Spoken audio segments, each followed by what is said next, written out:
গেল শুক্রবার পিএসসির অধীনে রেলওয়ের ৫১৬টি পদে নিয়োগ পরীক্ষার প্রশ্নপত্র ফাঁসের অভিযোগ ওঠে। ২ কোটি টাকার বিনিময়ে প্রশ্ন ফাঁস করেন পিএসসির উপপরিচালক আবু জাফর, যার অন্যতম সহযোগী ছিলেন অফিস সহায়ক সাজেদুল ইসলাম। এরপর বিভিন্ন পরীক্ষার প্রশ্নপত্র ফাঁসের অভিযোগ আসতে থাকে পিএসসির বিরুদ্ধে। এসবে জড়িত প্রতিষ্ঠানটির উচ্চ পর্যায়ের কর্মকর্তা থেকে নিম্নতম কর্মচারী পর্যন্ত। অভিযোগ আছে চক্রটি ৪৬তম বিসিএস প্রিলিমিনারির প্রশ্ন ফাঁসের সঙ্গেও জড়িত।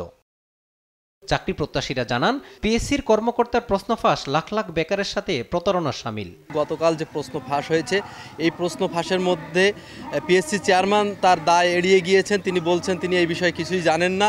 এই বিষয়ে আসলে আমরা আসলেই হতাশ। সর্বশেষ আমাদের জায়গায় ছিল হচ্ছে পিএসসি, আস্থার জায়গা, সেই জায়গা এখন আর থাকলো না।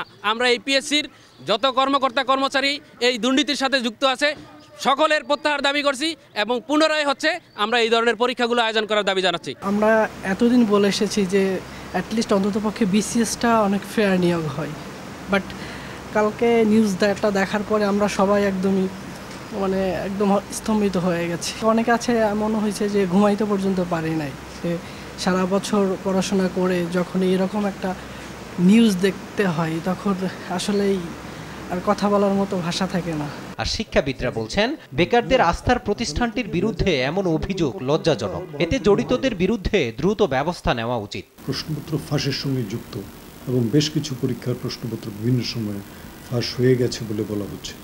তো এটা যদি হয়, এটার থেকে দুর্ভাগ্যজনক আর কিছু হতে পারে না। মেধার ভিত্তিতে চাকরির জন্য আন্দোলন করছে, তো সেই মেধা কিভাবে মূল্যায়িত হবে যদি সেখানে প্রশ্নপত্র ফাঁস করে প্রশ্নপত্র পেয়ে কেউ কেউ পরীক্ষা দিয়ে চাকরি পেয়ে যায়।